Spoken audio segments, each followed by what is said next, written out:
Voilà, donc nous avions vu la dernière fois que le péché d'Adam avait éloigné l'homme de Dieu.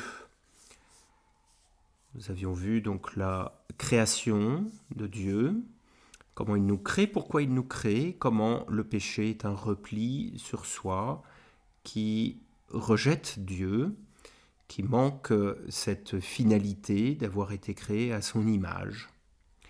Et nous allons voir aujourd'hui bien, comment Dieu va poursuivre l'homme de son alliance pour le restaurer dans sa vocation d'être son fils, d'être en alliance avec lui. Nous avions déjà vu dans la 3e catéchèse toute cette histoire du salut, cette histoire de l'alliance que Dieu veut accomplir avec tous les hommes. Cette alliance qu'il ne cesse de proposer à l'homme. Et que plusieurs étapes ont marqué cette histoire de l'humanité dans sa quête de Dieu. Mais malgré la pédagogie de l'Exode, la loi s'est révélée insuffisante pour restaurer cette alliance et le peuple s'est montré infidèle. Les injonctions des prophètes n'ont pas été écoutées et le peuple a subi l'exil, en espérant toujours un rédempteur qui les sauvera du péché, qui les tient en esclavage, puisque tout au long de cette histoire du salut, cette histoire de l'alliance, l'homme retombe, pêche à nouveau, rejette Dieu, s'éloigne de lui ou l'oublie. Et ainsi de suite, nous voyons dans cette histoire de l'alliance comment Dieu va chercher l'homme qui s'est éloigné de lui pour le restaurer dans cette alliance.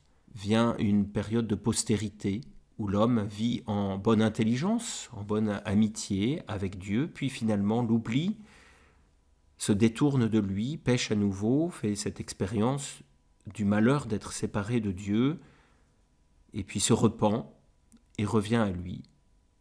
Mais finalement, on peut être lassé de cet éternel recommencement. Et nous voyons dans les prophètes, tout particulièrement dans le prophète Isaïe, l'expression de cette attente d'un sauveur qui va libérer l'homme de manière définitive de cet esclavage du péché, de ces chutes répétées, de cet éloignement de Dieu qui cause leur malheur. Alors Isaïe va annoncer de manière la plus explicite ce sauveur qui va venir. Voici ce qu'il dit en Isaïe 7, 14. « Le Seigneur lui-même vous donnera un signe. Voici que la Vierge a conçu. Elle enfantera un fils et on lui donnera le nom d'Emmanuel. » Et voici ce qu'il dit encore en Isaïe 9, 1 et 5, 6. « Le peuple qui marchait dans les ténèbres a vu une grande lumière, et sur ceux qui habitaient le pays de l'ombre de la mort, la lumière a resplendi. Car un enfant nous est né, un fils nous a été donné. L'empire a été posé sur ses épaules et on lui donne pour nom Conseiller admirable, Dieu fort, Père éternel, Prince de la paix.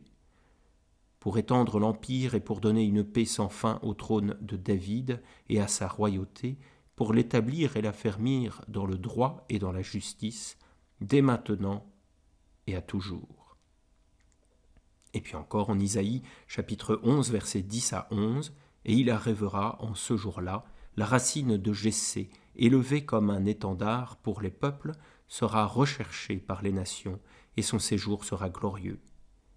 Et il arrivera en ce jour-là, le Seigneur étendra une seconde fois sa main pour racheter le reste de son peuple. » Alors nous reconnaissons dans ces prophéties l'annonce de la naissance du Messie, ces prophéties messianiques, de l'attente du salut, ces oracles de l'Emmanuel que nous lisons dans le livre d'Isaïe et qui pour nous, chrétiens, sont réalisés par la naissance de Jésus à Noël. Mais qui est ce Sauveur? Qui est ce Messie? Est-il un homme ou un Dieu? Et comment vient-il restaurer cette alliance dont nous avons été déchus par notre faute dès le péché originel? C'est l'objet de cette 6e catéchèse ce soir, où nous regardons en Jésus-Christ le mystère de son incarnation et de son œuvre de rédemption. Nous le verrons en deux parties. D'abord, l'incarnation qui nous permet de considérer que Jésus est vrai Dieu et vrai homme. Et dans une deuxième partie, nous verrons son œuvre de rédemption, comment il nous sauve par sa croix et sa résurrection. Alors voyons tout d'abord ce mystère de l'incarnation. Commençons par les principes mêmes de ce que nous appelons l'incarnation et un essai de définition à partir du texte de l'Annonciation en Saint Luc, qui se présente véritablement comme l'accomplissement des prophéties d'Isaïe. Luc nous dit au chapitre 1, verset 26 « Au 6e mois, l'ange Gabriel fut envoyé par Dieu dans une ville de Galilée appelée Nazareth, vers une vierge qui était fiancée à un homme de la maison de David nommé Joseph. Et le nom de la vierge était Marie. Étant entrée où elle était, il lui dit « Salut, pleine de grâce, le Seigneur est avec vous. » Mais à cette parole, elle fut toute troublée, et elle se demandait ce que pouvait être cette salutation. L'ange lui dit « Ne craignez point, Marie, car vous avez trouvé grâce devant Dieu.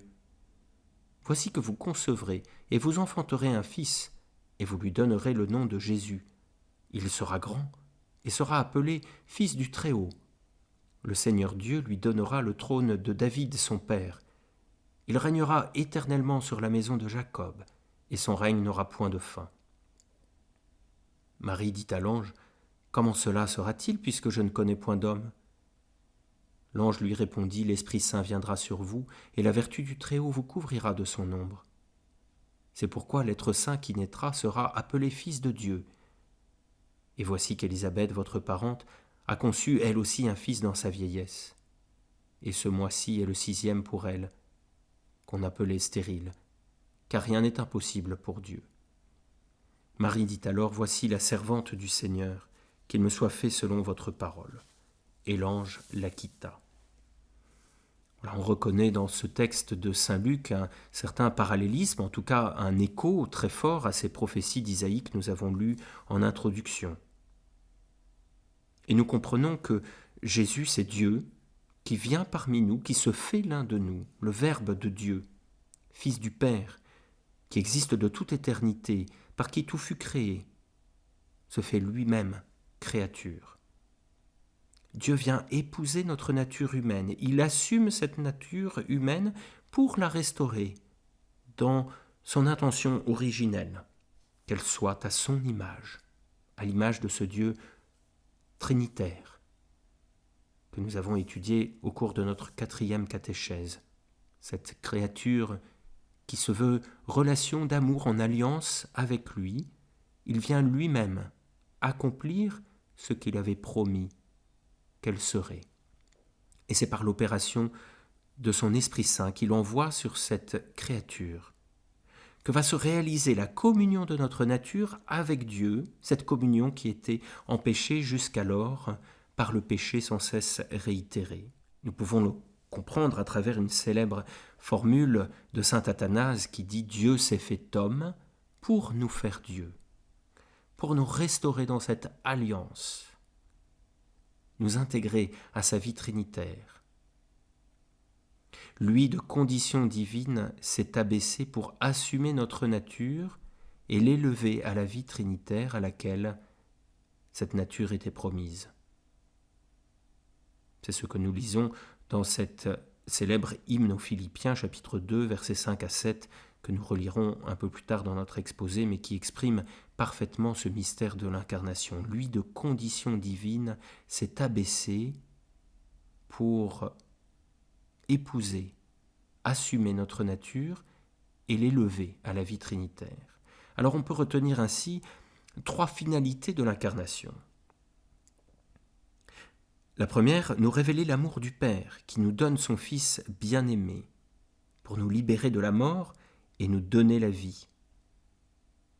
C'est ce qu'exprime saint Jean dans son évangile au chapitre 3, verset 16. « Dieu a tant aimé le monde qu'il a donné son Fils unique pour que tout homme qui croit en lui ne périsse pas, mais ait la vie éternelle. » Donc Dieu révèle son amour et nous invite à participer à sa nature divine, à sa vie divine, en venant restaurer notre humanité déchue, dans la promesse de participer à sa vie.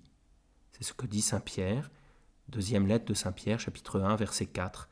C'est afin que vous deveniez participants de la divine nature. C'est la deuxième finalité de cette incarnation, nous restaurer dans cette vie divine, que nous ayons cette vie éternelle en lui, avec lui, par lui. Restaurer notre humanité déchue dans cette promesse de participer à la vie divine. C'est la deuxième finalité de cette incarnation. Et voici la troisième, c'est pour nous donner un modèle de vie filiale, que nous puissions suivre ce modèle du Christ pour entrer dans cette relation du Fils avec son Père. Ce que dit saint Jean au chapitre 15 de son évangile, verset 12, « Aimez-vous les uns les autres, comme je vous ai aimé. » Voilà donc le principe même de cette incarnation et la définition que nous pouvons en donner. C'est Dieu lui-même, le Verbe de Dieu, qui vient épouser notre nature pour la restaurer et pour réaliser ce qu'il avait promis, c'est-à-dire cette union de la créature à son Créateur. Que cette créature soit véritablement l'image de son Créateur, le reflet de cette relation trinitaire du Père, du Fils et du Saint-Esprit dans la nature créée. Alors quels sont les fondements scripturaires qui nous permettent de reconnaître que, en Jésus, c'est Dieu lui-même qui vient en notre humanité, qui vient assumer notre nature, que c'est le Verbe de Dieu qui se fait lui-même homme, et que Jésus est bien Dieu, Fils de Dieu, pour faire de nous ses fils. Jésus lui-même s'est fait reconnaître comme tel de son vivant, comme ce Messie attendu par Isaïe, ce Sauveur, et ce Dieu qui vient, qui descend dans notre nature humaine. Mais Jésus, en se faisant reconnaître comme tel, l'a toujours fait de manière allusive, pour respecter notre liberté et la libre adhésion de notre foi. Même si cette révélation de lui-même est allusive et jamais parfaitement explicite, elle l'est toujours suffisamment pour que nous puissions comprendre qu'il est véritablement le Fils unique de Dieu, le Verbe incarné. Par exemple, dans la polémique avec les Juifs, au chapitre 5 de l'évangile de saint Jean, verset 43, Jésus dit « Je suis venu au nom de mon Père ». Ou bien, vers la fin de la vie, lors du procès de Jésus, en Luc 22, les Juifs dirent tous « Tu es donc le Fils de Dieu ?» Il leur répondit « Vous le dites, je le suis. » Ou bien encore, dans la confirmation de foi de Pierre en Matthieu 16, 16, Simon-Pierre, prenant la parole, dit « Vous êtes le Christ, le Fils du Dieu vivant. » Et Jésus lui répondit « Tu es heureux, Simon Bar-Jona, car ce n'est pas la chair et le sang qui te l'ont révélé, mais mon Père qui est dans les cieux. » En de multiples endroits et tout au long de sa vie publique, Jésus a donc révélé qui il était et a posé la question à ses disciples, question fondamentale de notre foi, pour vous, qui suis-je ? Il s'est révélé aussi à travers un certain nombre d'images qui avaient une résonance très forte dans la mentalité des Juifs de l'époque. Ainsi, lorsqu'il se dit époux, en Marc 2, 19, ou encore lorsqu'il se dit fils de l'homme, en empruntant des expressions du prophète Daniel très fortes et qui étaient celles qu'on attribuait au Messie.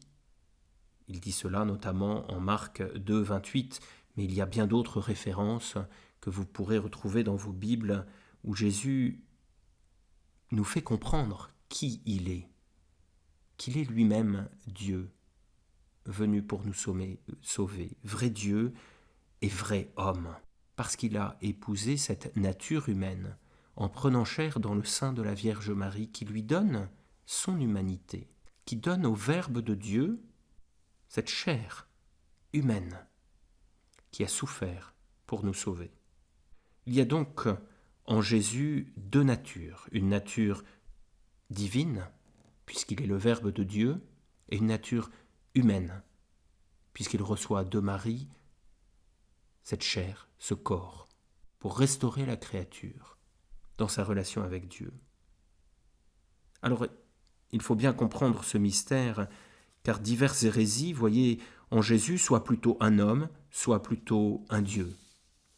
Voyons donc quelles sont les principales hérésies christologiques qui se sont écartées de l'enseignement de Jésus en essayant de mieux le comprendre. Pour le docétisme, Jésus n'est pas vraiment homme.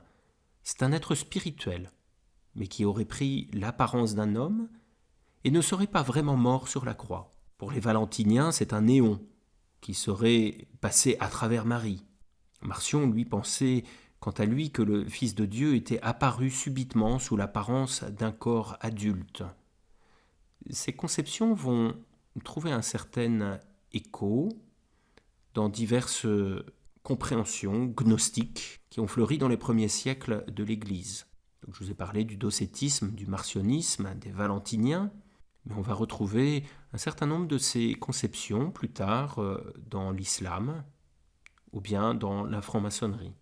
Voyons aussi une autre hérésie dont on a parlé lorsque nous avons abordé le sujet de la Trinité, c'est celle de l'adoptionnisme, qui considère que Jésus est un homme adopté comme fils de Dieu par ses mérites à son baptême. Cette hérésie de l'adoptionnisme a été soutenue par Paul de Samosate et Marcel d'Ancire au IIIe et IVe siècle. L'arianisme, Arius a vécu de 250 à 336 et pensait que Jésus n'était pas Dieu mais son envoyé, une créature parfaite, éternelle mais subalternée. Nous l'avons vu aussi lorsque nous avons étudié les hérésies trinitaires lors de notre 4e catéchèse. Pour Arius, le Verbe s'incarne dans un corps sans âme et remplace celle-ci. Ça n'est pas juste. C'est ce que nous verrons plus tard en essayant de mieux comprendre ce qu'est cette réalité donc de l'incarnation de Jésus. Le nestorianisme.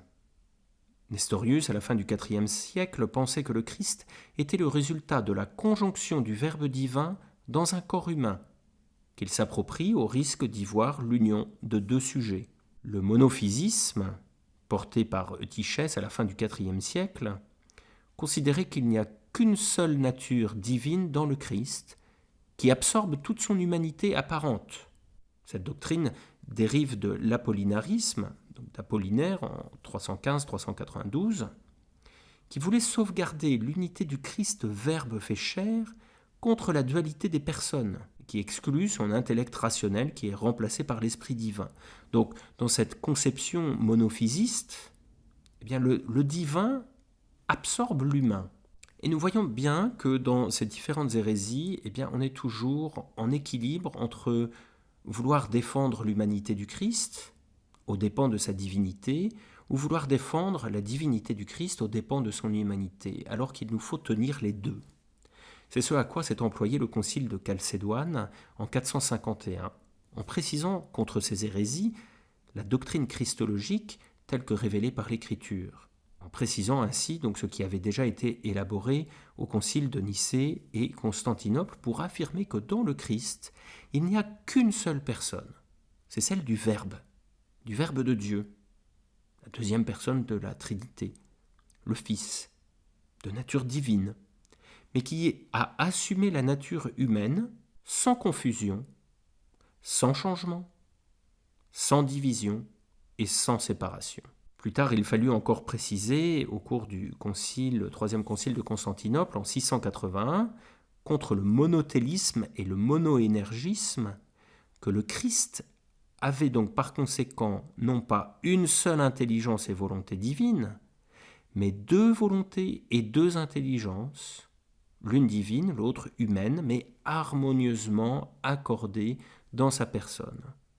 Alors le monothélisme et le monoénergisme dont je viens de parler étaient surtout défendus par Serge de Constantinople et signifie donc télos, en grec c'est la volonté, energeia c'est l'activité, donc il y avait une seule intelligence et une seule volonté divine dans le Christ. Alors qu'il y a, c'est ce qu'a soutenu donc le magistère par la suite, dans le Christ Jésus, deux volontés, deux intelligences. qui s'accordent l'une à l'autre. Et c'est important de tenir ça parce qu'on comprend alors comment dans le Christ se réalise cette alliance de Dieu avec l'humanité. Parce que dans le Christ, l'intelligence et la volonté humaine sont parfaitement accordées à l'intelligence et à la volonté divine, en communion. C'est ce pourquoi nous avons été créés. C'était l'intention originelle de Dieu qui se trouve là, restaurée dans le Christ, parfaitement accomplie en lui. Et si nous nions son humanité pour affirmer sa divinité, eh bien, nous ne pouvons plus affirmer que dans le Christ s'accomplit cette alliance de Dieu avec l'homme, ce reflet, cette image de la divinité dans la créature.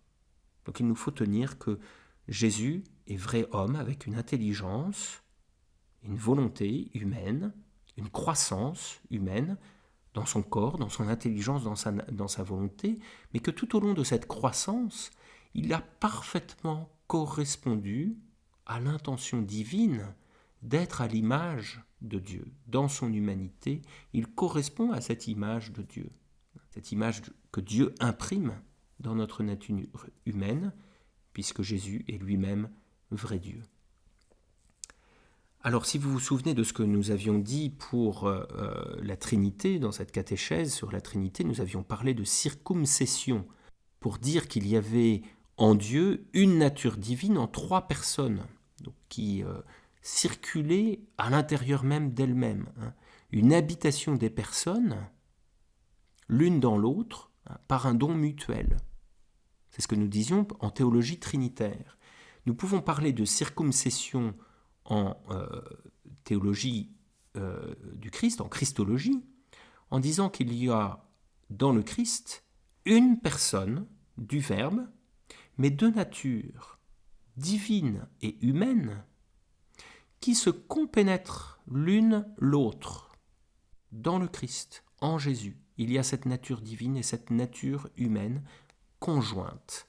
Mais je redis cette définition du Concile de Chalcédoine en 451, sans confusion, sans changement, sans division, sans séparation. La personne du Verbe, de nature divine, a assumé la nature humaine sans confusion, sans changement, sans division et sans séparation.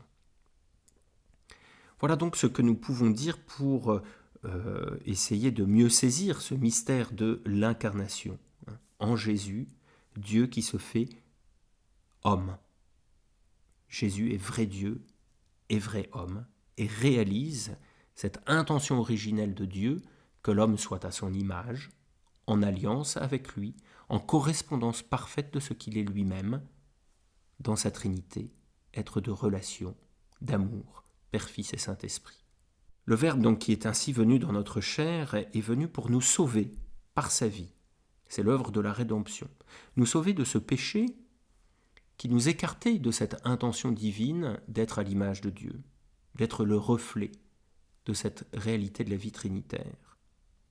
Et c'est ce que nous voyons maintenant donc dans cette deuxième partie sur la rédemption, comment, en s'incarnant, le Verbe de Dieu vient racheter notre nature humaine blessée par le péché qui s'est détournée de Dieu, pour nous restaurer dans cette union parfaite de l'intelligence et de la volonté humaine à l'intelligence et à la volonté divine. Cela se réalise par l'obéissance, ce qui est magnifiquement exprimé par l'Épître aux Philippiens au chapitre 2, versets 6 à 9, que je vous lis maintenant et qui résume cette œuvre de la rédemption réalisée par l'incarnation du Verbe en Jésus. Voilà ce que dit l'Épître aux Philippiens, chapitre 2, versets 5 à 11. Ayez en vous les mêmes sentiments dont était animé le Christ Jésus. Bien qu'il fût dans la condition de Dieu, il n'a pas retenu son égalité avec Dieu, mais il s'est anéanti lui-même, en prenant la condition d'esclave, en se rendant semblable aux hommes et reconnu pour homme par tout ce qui a paru de lui. Il s'est abaissé lui-même, se faisant obéissant jusqu'à la mort et la mort de la croix. C'est pourquoi aussi Dieu l'a souverainement élevé et lui a donné le nom qui est au-dessus de tout nom, afin qu'au nom de Jésus tout genou fléchisse dans les cieux, sur la terre et dans les enfers, et que toute langue confesse à la gloire de Dieu, le Père, que Jésus-Christ est Seigneur. En assumant notre nature humaine, le Verbe prend donc sur lui le péché. Il assume le mal et donne en retour sa vie au monde. Par l'amour, qui va jusqu'au don de sa propre vie et l'oubli de soi-même dans l'obéissance au Père, le Christ accomplit parfaitement la loi. Il lui donne tout son sens, qui est lui-même. Il est le Verbe de Dieu, la parole de Dieu. Il est la loi. Et il la réalise parfaitement en lui donnant tout au long de sa vie publique son sens le plus profond, sa finalité essentielle qui est d'être en union avec le Père dans l'amour et dans l'amour des frères et des sœurs. La loi nouvelle, c'est le Christ dans l'offrande de sa vie, qui va supporter le mal et au travers duquel il va nous ouvrir à la vie divine. Nous pouvons donc retenir 3 aspects de cette œuvre de la rédemption. D'abord, la restauration ou réparation. Par sa vie d'obéissance parfaite, Jésus rachète la désobéissance d'Adam et de tous les hommes. Il est le nouvel Adam. C'est en lui que se réalise ce qui était la destinée originelle d'Adam, d'être à l'image du Père, reflet de sa splendeur. Alors en Jésus, cette faute d'Adam est effacée, elle est couverte par son acte parfaitement méritoire d'obéissance et d'offrande de sa vie, qui va restaurer la nature humaine. Alors qu'Adam avait désobéi, le Christ obéit parfaitement. Alors qu'Adam s'était replié sur sa vie de manière égoïste et orgueilleuse, Jésus offre sa vie dans l'humilité parfaite, comme nous l'avons lu dans cette épître aux Philippiens. Le Christ va l'accomplir et le baptême dans le Christ efface le péché originel, en rentrant dans cette œuvre de la rédemption. La justice du Christ va imprégner toute la nature humaine qui se trouve restaurée par l'innocence même de l'agneau sans tache. Son mérite nous justifie. C'est ce qu'exprime saint Paul dans l'épître aux Romains au chapitre 5. Verset 17, je lis.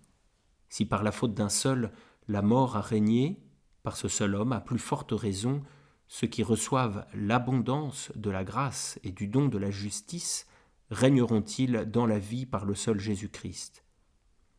Ainsi donc, comme par la faute d'un seul la condamnation est venue sur tous les hommes, ainsi par la justice d'un seul vient à tous les hommes la justification qui donne la vie.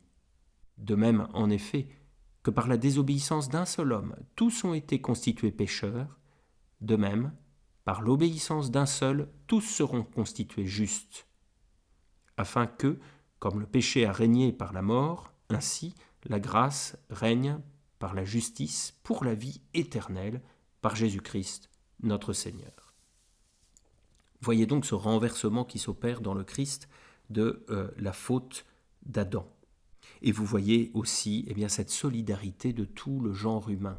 En sanctifiant la nature humaine par sa présence divine, ce n'est pas un seul homme qui est sauvé, c'est toute l'humanité qui se voit restaurée, réparée dans sa relation avec le Père, pour correspondre à ce qui était sa finalité originelle.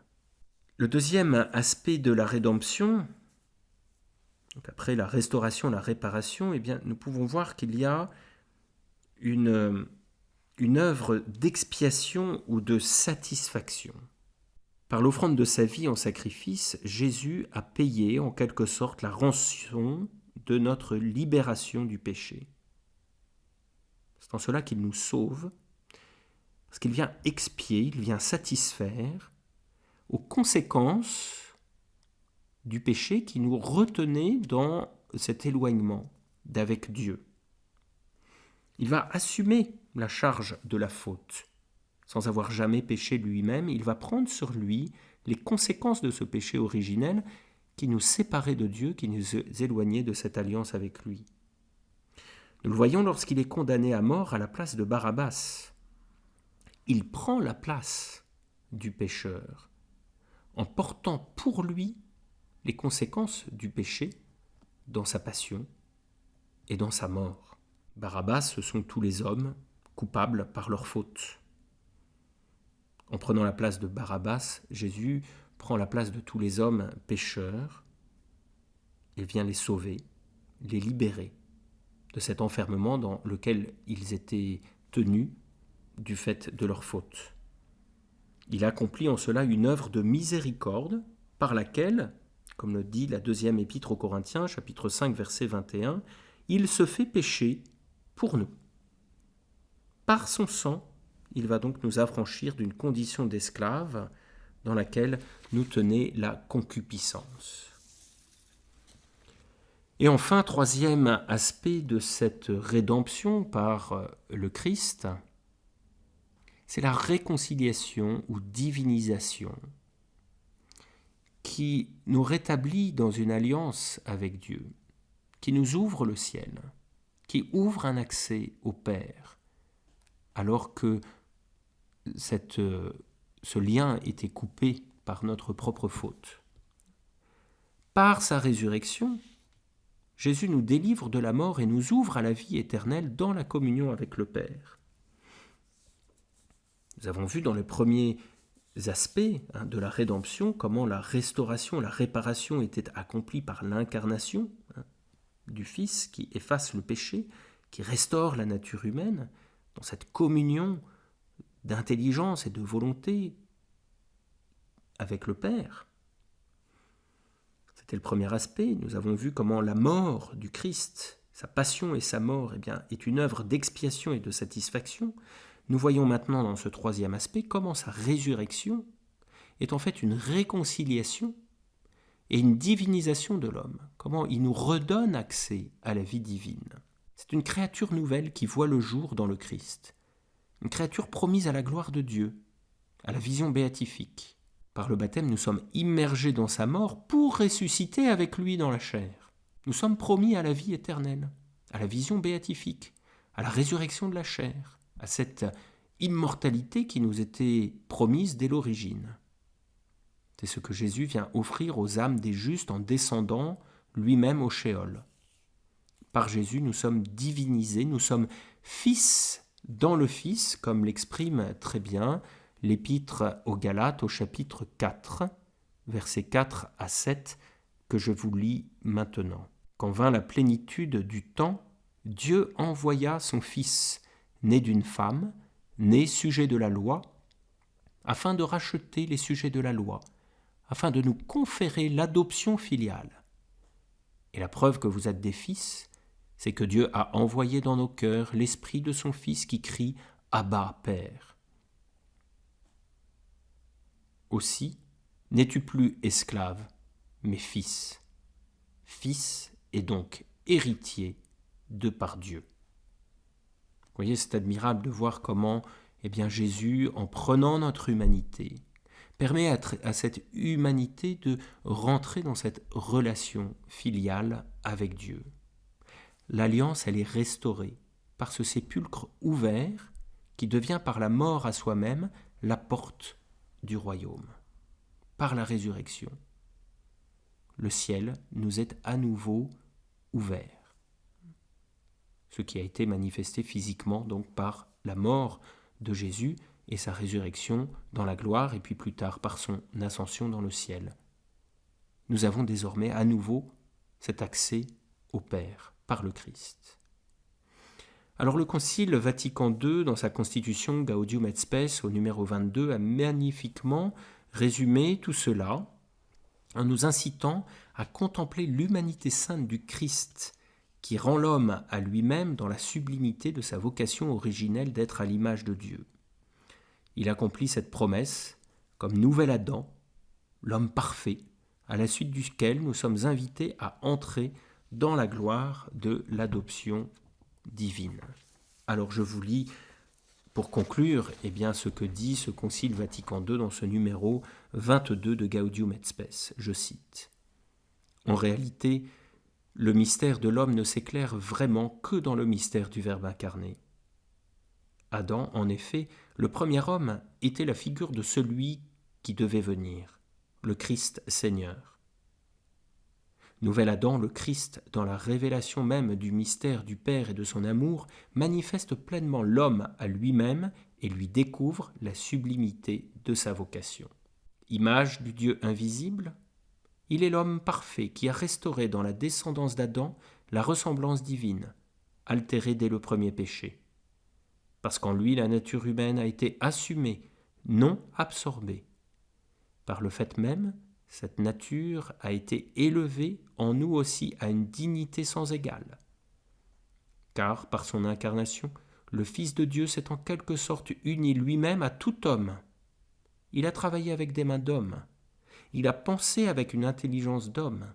Il a agi avec une volonté d'homme. Il a aimé avec un cœur d'homme. Né de la Vierge Marie, il est maintenant devenu l'un de nous, en tout semblable à nous, hormis le péché. Agneau innocent, par son sang librement répandu, il nous a mérité la vie. Et en lui, Dieu nous a réconciliés avec lui-même et entre nous, nous arrachant à l'esclavage du diable et du péché.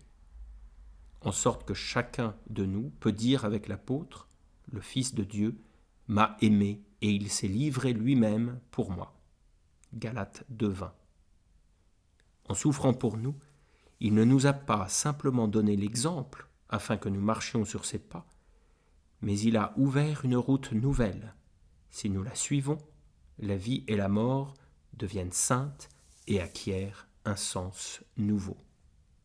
Voilà de quoi méditer sur ce mystère admirable de l'incarnation de Dieu en notre humanité et de l'œuvre de rédemption qu'il accomplit ainsi. Je vous laisse donc sur ce beau texte de Gaudium et Spes 22, sur lequel nous pouvons méditer, et vous pourrez retrouver et approfondir ce mystère de l'incarnation et de la rédemption en lisant les articles 422 à 483 du catéchisme de l'Église catholique et les articles 571 à 658. Donc je répète, 422 à 483 et 571 à 658 du catéchisme de l'Église catholique. Voilà, je vous remercie pour votre attention.